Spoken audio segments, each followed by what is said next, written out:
ಏನಾಗಲಿ ಮುಂದೆ ಸಾಗುನಿ, ಬಯಸುತ್ತಿಲ್ಲ ಸಿಗದು ಬಾಳಲಿ. Hey guys, welcome back to my YouTube channel. ಯಾರೆಲ್ಲ ನನ್ನ ಚಾನಲ್ಗೆ ಇನ್ನೂ ಸಬ್ಸ್ಕ್ರೈಬ್ ಆಗಿಲ್ಲ ಪ್ಲೀಸ್ ಹೋಗಿ ಸಬ್ಸ್ಕ್ರೈಬ್ ಮಾಡ್ಕೊಳ್ಳಿ. ಹಾಗೆ ಯಾರೆಲ್ಲ ಸಬ್ಸ್ಕ್ರೈಬ್ ಆಗಿರೋರಿಗೆಲ್ಲ ಥ್ಯಾಂಕ್ ಯು ಸೋ ಮಚ್. ನಾನು ಇನ್ಸ್ಟಾಗ್ರಾಮ್ ಲಿಂಕ್ನ ನಾನು ಡಿಸ್ಕ್ರಿಪ್ಷನಲ್ಲಿ ಹಾಕಿರ್ತೀನಿ, ಚೆಕ್ಔಟ್ ಮಾಡ್ಕೊಳ್ಳಿ ಅಂತ ಹೇಳ್ತಾ ಈ ವ್ಲಾಗ್ ಸ್ಟಾರ್ಟ್ ಮಾಡ್ತಿದ್ದೀನಿ. ಸೊ ಇವತ್ತೇನು ಮಾರ್ನಿಂಗ್ ಎದ್ದ ತಕ್ಷಣ ರೆಡಿಯಾಗಿದ್ದೀನಿ ಅಂತ ನೋಡ್ತಿದ್ದೀರಾ. ಇಂಟರ್ವ್ಯೂ ಇದೆ, ಹಾಗಾಗಿ ರೆಡಿ ಆಗಿದ್ದೀನಿ. ಬ್ಯಾಂಗ್ಳೂರ್ ಸೈಡ್ ಒಂದು ಇಂಟರ್ವ್ಯೂ ಕೊಡೋಣ ಅಂತ. ಬಿಕಾಸ್ ನಾನು ಒಂದು 6 ಮಂತ್ಸಿಂದ ಮನೆಯಲ್ಲೇ ಇದ್ದೀನಿ, ಹೆಲ್ತ್ ಇಶ್ಯೂಯಿಂದ ಅಷ್ಟೇ. ಸೊ ಮತ್ತೆ ಹೋಗೋಣ ಜಾಬ್ಗೆ ಅಂತ ಜಸ್ಟ್ ಇಂಟರ್ವ್ಯೂ ಅಟೆಂಡ್ ಮಾಡ್ಕೊಬರೋಣ ಅಂತ ಡಿಸೈಡ್ ಮಾಡಿ ಇಂಟರ್ವ್ಯೂ ಇತ್ತು 1 o'clockಗೆ ಬ್ಯಾಂಗ್ಳೂರ್ ಕಡೆನೇ.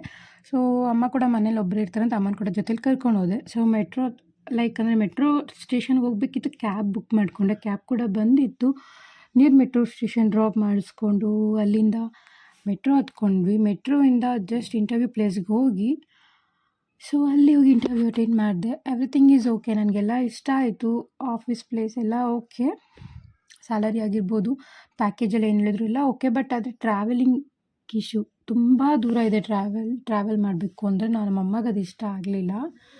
ಸೊ ಅವ್ರು ಹೇಳ್ತಿದ್ದಾರೆ ಡೈಲಿ ಅಪ್ ಆ್ಯಂಡ್ ಡೌನ್ ಅಂದರೆ ತುಂಬ ಕಷ್ಟ ಆಗುತ್ತೆ ನಿನಗೆ, ಸೊ ನಿಯರ್ ಬೈ ಲೊಕೇಶನ್ ನೋಡು. ತುಂಬ ದೂರ ಆಯಿತು, ಬಿಕಾಸ್ ಅವರು ಇಂಟರ್ವ್ಯೂ ಪ್ಲೇಸ್ ಹೇಳಿದ್ದೇ ಒಂದು, ನಾವಲ್ಲಿ ಹೋದ್ಮೇಲೆ ಪ್ಲೇಸ್ ಇರೋದೇ ಇನ್ನೊಂದು ಕಡೆ.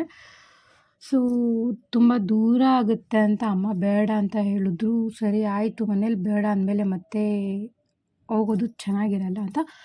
ಇನ್ನೂ ಅವರು 6th ಜಾಯ್ನಿಂಗ್ ಅಂತ ಹೇಳಿರೋದು, ಇಮಿಡಿಯೇಟ್ ಜಾಯ್ನಿಂಗ್ ಅಂತ 6th ಹೇಳಿದ್ದಾರೆ. ಟೈಮ್ ಇದೆ, ಇನ್ನೂ ಡಿಸೈಡ್ ಮಾಡೋಣ 1 ವೀಕ್ ಅಂತ ನಾನು ಸುಮ್ಮನೆ ಆದೆ. ಸೊ ಅಲ್ಲಿಂದ ರಿಟರ್ನ್ ಆದ್ವಿ. ಅಗೇನ್ ಆಟೋ ಬುಕ್ ಮಾಡ್ಕೊಂಡು ಮೆಟ್ರೋ ಸ್ಟೇಷನ್ವರೆಗೂ ಮೆಟ್ರೋ ಕೂಡ ಹತ್ಕೊಂಡು ಮನೆಗೆ ರಿಟರ್ನ್ ಬಂದ್ವಿ. ಮನೆಗೆ ರಿಟರ್ನ್ ಬಂದು ರೆಸ್ಟ್ ಮಾಡೋಣ ಅಂತ ಅಂದ್ಕೊಂಡ್ರೆ ಇಲ್ಲ, ಇವತ್ತು ನವರಾತ್ರಿ 2ನೇ ದಿನ ಆಗಿರೋದ್ರಿಂದ ಬೇಗ ಪೂಜೆ ಕೂಡ ಮಾಡಬೇಕಿತ್ತು. ಸೊ 4 o'clock ಆಗಿತ್ತು ಮನೆಗೆ ಬರೋ ಅಷ್ಟಿಗೆ. ಸೊ ಅಮ್ಮ ಪಟ್ಟ ಅಂತ ಮನೆಗೆ ಹೊಡ್ಸ್ಕೊಟ್ರು. ಅಷ್ಟೆಲ್ಲ ನಾನು ಸ್ವಲ್ಪ ಹೊತ್ತು ರೆಸ್ಟ್ ಮಾಡಿ ಮನೆ ಮಾಪ್ ಹಾಕ್ಕೊಳ್ಳೋಣ ಅಂತ ಅಂದ್ಕೊಂಡೆ. ಸೊ ಮನೆಗೆ ಮಾಪ್ ಹಾಕಿ ಪಾತ್ರೆ ಉಜ್ಕೋತೀನಿ, ನೀನು ಪೂಜೆ ಮಾಡ್ಕೊ ಅಂತ ಹೇಳಿದ್ರು ಅಮ್ಮ. ಹಾಗಾಗಿ ಬೆಳಿಗ್ಗೆ ಸ್ನಾನ ಮಾಡಿರೋದ್ರಿಂದ ಹಾಗೆ ಮಾಡೋದಕ್ಕೆ ನನಗೆ ಅನ್ಕಂಫರ್ಟಬಲ್ ಅನಿಸ್ತು. ಸೊ ಹೋಗಿ ಮೈಗೆ ಸ್ನಾನ ಮಾಡ್ಕೊಬಂದು ಅದಾದಮೇಲೆ ಪೂಜೆ ಮಾಡೋಣ ಅಂತ ಅಂದ್ಕೊಂಡೆ. ಸೊ ಇವತ್ತು ಪಿಕಾಕ್ ಗ್ರೀನ್ ಆಗಬೇಕಿತ್ತು. ಪಿಕಾಕ್ ಗ್ರೀನ್ ನನಗೆ ಇವಾಗ ಹುಡ್ಕೋಷ್ಟು ಟೈಮ್ ಇರಲಿಲ್ಲ. ಸೊ ಲೈಟ್ ಗ್ರೀನ್ ಏನಿದೆ ಅದನ್ನೇ ವೇರ್ ಮಾಡಿದೆ, ಬಟ್ ಅದನ್ನೇ ವೇರ್ ಮಾಡಿ ಪೂಜೆ ಮಾಡ್ಕೊಳ್ಳೋಣ ಅಂತ ಡಿಸೈಡ್ ಮಾಡಿ ಪೂಜೆ ಸ್ಟಾರ್ಟ್ ಮಾಡಿದ್ದೀನಿ ಗೈಸ್.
ಪೂಜೆ ಏನಿದೆ ಅದನ್ನ ಕಂಪ್ಲೀಟ್ ಮಾಡಿದ್ದೀನಿ. ನಾನು ಹೇಳ್ದಾಗೆ ಫಸ್ಟ್ ಮಾಡೋದು ಹೊಸ್ತಿಲ್ ಪೂಜೆ, ಅದಾದಮೇಲೆ ಮನೇಲಿ ಮಾಡ್ಕೊಡೋದು. ನವರಾತ್ರಿ 9 ದಿನ ಕೂಡ ನಾವು ಹೀಗೇ ಮಾಡೋದು.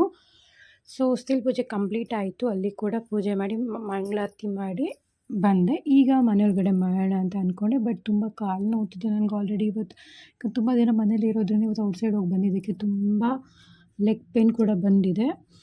ಸೊ ಬೇಗ ಪೂಜೆ ಮುಗಿಸ್ಬಿಡೋಣ ಅಂತ ಮನೇಲಿ ಕೂಡ ಪೂಜೆ ಮಾಡಿ,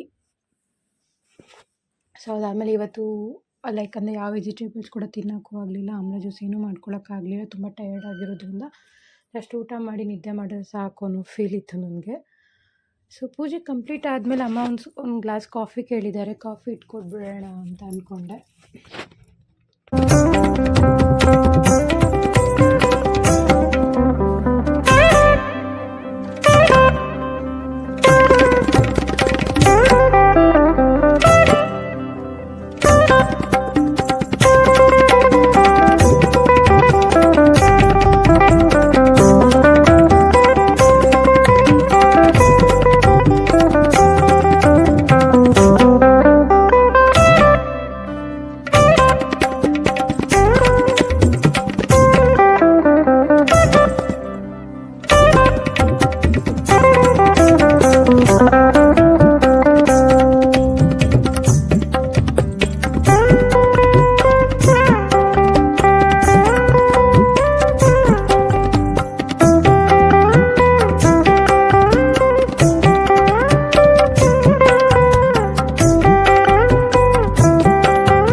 ಸೊ ಗೈಸ್ ಪೂಜೆ ಕೂಡ ಕಂಪ್ಲೀಟ್ ಆಯಿತು. ಅಮ್ಮ ಕಾಫಿ ಕೇಳಿದ್ರು, ಅಮ್ಮಗೂ ಕಾಫಿ ಇಟ್ಟು ನಾನು ಕೂಡ ಒಂದು ಗ್ಲಾಸ್ ಕಾಫಿ ಕುಡಿದು ಆಮೇಲೆ ಡಿನ್ನರ್ ಮಾಡಿ ಮಲಗೋದೆ, ಇನ್ನೇನು ವರ್ಕ್ ಇಲ್ಲ. ಸೊ ಐ ಹೋಪ್ ನಿಮಗೆ ಈ ವ್ಲಾಗ್ ಇಷ್ಟ ಆಗಿದೆ ಅನ್ಕೋತೀನಿ. ಈ ವ್ಲಾಗ್ ನಾನು ಇಲ್ಲಿಗೆ ಎಂಡ್ ಮಾಡ್ತಿದ್ದೀನಿ. ಇಷ್ಟ ಆಗಿರೋ ಪ್ಲೀಸ್ ಲೈಕ್ ಮಾಡಿ, ಶೇರ್ ಮಾಡಿ, ಕಮೆಂಟ್ ಮಾಡಿ, ಹಾಗೆ ಸಬ್ಸ್ಕ್ರೈಬ್ ಮಾಡೋದನ್ನು ಮರಿಬೇಡಿ ಅಂತ ಹೇಳ್ತಾ ಥ್ಯಾಂಕ್ ಯು.